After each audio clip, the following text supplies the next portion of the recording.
Prem developers and construction जत आनंदाची सुरुवात करा आजच आपल्या हक्काचे घर प्लॉट बुक करून संपर्क कृष्णात कोळी सर मोबाईल नंबर 9423810208 73 66 08 88।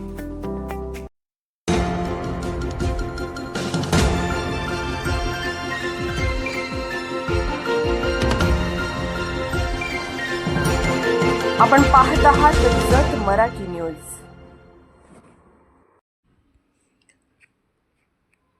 लाखो भाविकांची यल्लमा देवी यात्रा 2025। प्रशासन सज्ज, सुरक्षा कडक, सुविधा वाढवल्या। जतची ग्रामदेवता आणि लाखो भाविकांचे श्रद्धास्थान असलेल्या श्री यल्लमा देवीची भव्य यात्रा 15 ते 19 डिसेंबर 2025 दरम्यान पार पडणार असून भाविकांना कोणतीही गैरसोय होऊ नये यासाठी सर्व विभाग सतर्कतेवर राहण्याचे आदेश उपविभागीय अधिकारी अजयकुमार नष्टे यांनी दिले। यात्रेपूर्वी प्रतिष्ठान व विविध प्रशासकीय विभागांची संयुक्त बैठक घेण्यात आली। तहसीलदार प्रवीण धानोरकर यांनी यात्रेकरूंना सुविधा अखंडित मिळाव्यात यासाठी नगर परिषद, पोलीस, आरोग्य, अन्न भेसळ, महावितरण, एसटी, सार्वजनिक बांधकाम विभाग, बाजार समिती आदी सर्व विभागांनी पूर्ण क्षमतेने कार्य करावे असे सांगितले। यावेळी पोलीस निरीक्षक संदीप कोळेकर यांनी चेन स्नॅचिंग, वाहतूक कोंडी रोखण्यासाठी विशेष बंदोबस्त ठेवण्यात आल्याची माहिती दिली। साध्या वेशातील पथकाद्वारे गुन्हेगारीवर लक्ष ठेवले जाईल। उपविभागीय पोलीस अधिकारी सचिन थोरबोले यांनी महिलांच्या सुरक्षेसाठी कठोर कारवाईचे निर्देश दिले असून यात्रेत येण्या जाण्यासाठी 2 स्वतंत्र मार्ग ठरवले आहेत।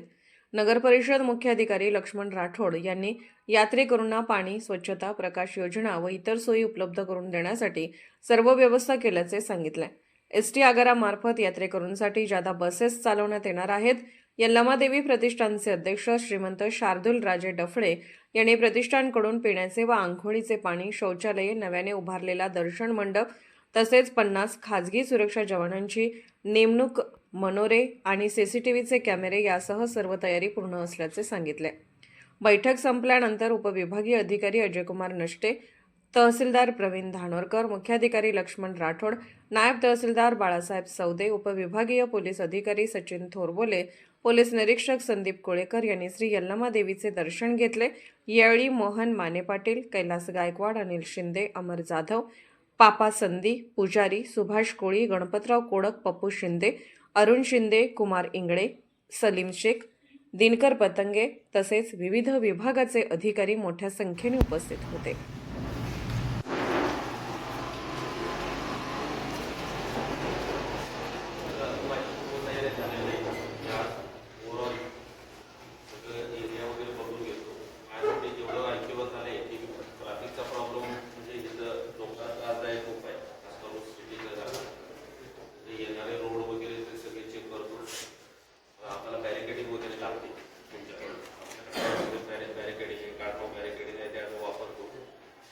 डायव्हर्शन पूर्ण करता येण्यासारखा एखादी बघून घेतो।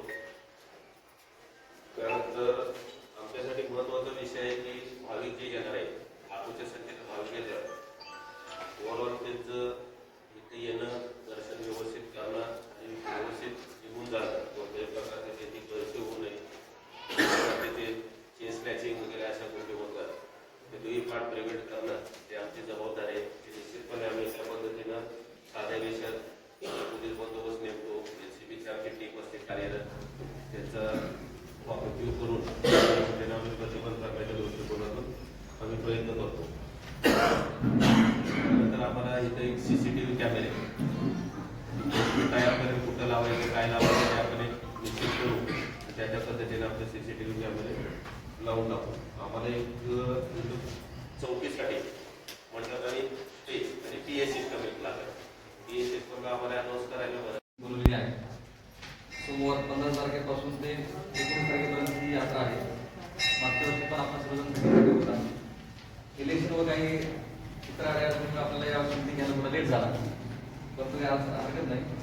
या यात्रेच्या बैठकीच्या अध्यक्षस्थानी असलेले आपल्या जत तालुक्याचे उपविभागाचे प्रांताधिकारी श्री अजयकुमार नष्टे सर, तसेच यल्लमा देवी ट्रस्टचे अध्यक्ष श्री श्रीमंत शार्दूल राजे डफळे व इतर सर्व अधिकारी कर्मचारी। आता आपण बैठकीला सुरू करूया। ओव्हरऑल आपल्याला माहिती महत्त्वाची काही आपले डिपार्टमेंट आहेत, त्यांचं सगळ्यांचं आपल्या यात्रा जी आहे त्यामध्ये खूप मोठ्या संख्येने यात्रा भरते ती यशस्वी होण्यासाठी सर्व विभागाचं खूप चांगल्या प्रकारचं सहकार्याची अपेक्षा आहे. मागच्या वर्षी सर्वांनी खूप चांगलं सहकार्य केलं.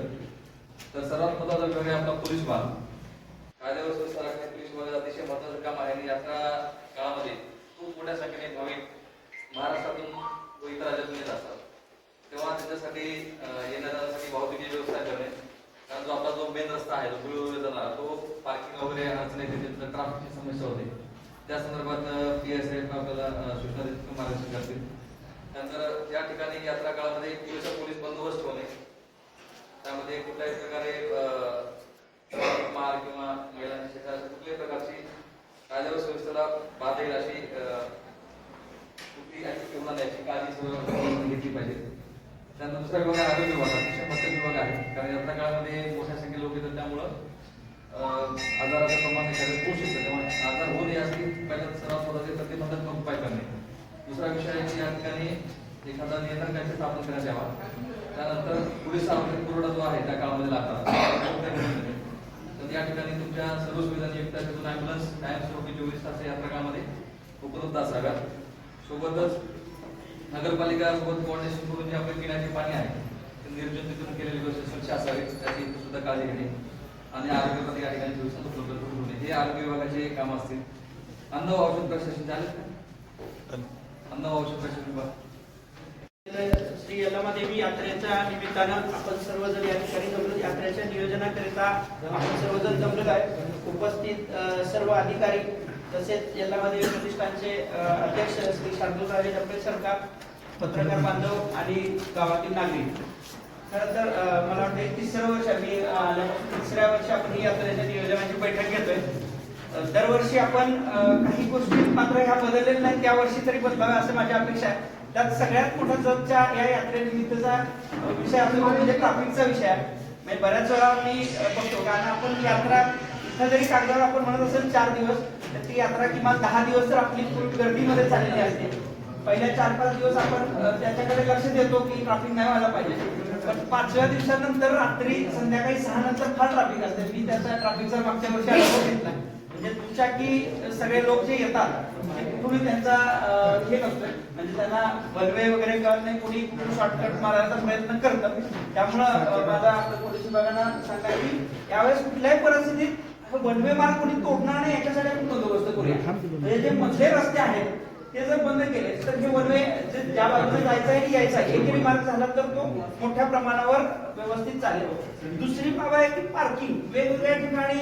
आता इथं मंदिराच्या जवळ इथं काही लोक पार्किंगसाठी जागा करतात, पण त्याच्या परस्पर बाहेर पण काही लोकांच्या पार्किंगची व्यवस्था असते आणि मग तिथं पार्किंगला गाड्या लावण्याच्या कारणामुळे बरेच ट्रॅफिक होतं. तर या बाबतीत पण आपण थोडासा एक प्लॅन तयार करावा. दोघं जण तुम्ही बसून जर केलं की यायचं कुठून आणि जायचं कुठून लोकांनी एक्झिट बाहेर कुठं कुठं जाता येईल त्याच्या घराकडे, तसा एक प्लॅन आपण तयार करू 1-2-3 दिवसामध्ये. तर हा मोठ्या प्रमाणात ट्रॅफिकची समस्या कमी होईल. दुसरे एक माझी अपेक्षा यावेळेस नगर परिषदेकडून स्वच्छतेच्या काम व्हावं की असं म्हणजे आपण पंढरपूरच्या वारीचं अनेक वेळा उदाहरण ऐकून की यावेळेस ती स्वच्छ वारी झाली किंवा असं, तर तसं आपल्या बाबतीत एक नाव व्हावं की नगर परिषदेकडून तेवढ्या बाबतीत चांगलं प्लॅनिंग करावं की बारीकारी म्हणजे दर 2 तासांना आपली गाडी फिरली पाहिजे सगळीकडून, अशी व्यवस्था करा. काही अडचण नाही. 2-4 दिवस आपला अतिरिक्त स्टाफ जरी इकडे आला तरी काही अडचण असू नये, पण 2 तासांनी तर प्रत्येकाकडे जाऊन आपला काही कचरा असेल तर तो जमा केला जाईल अशी व्यवस्था करूया. आणि मूळ सगळ्यात म्हणजे आपले सगळे लोक जेव्हा येतात संध्याकाळच्या टायमिंगला आपले सगळे गावातले पण नागरिक आलेले असतात, त्या काळात जास्त कचरा व्हायचा असतो. आपले लोक सगळे दिवसभर सकाळपासून संध्याकाळी काम करतात. 6 नंतर आपला ह्या कचरा वेचणं आणि याच्यावर काम थोडंसं कमी होऊन जातं. तर आपण वाटल्यास दुपारनंतर सुरुवात करा, संध्याकाळी. जत मराठी न्यूज चॅनलला लाईक करा, शेअर करा आणि सबस्क्राईब करा.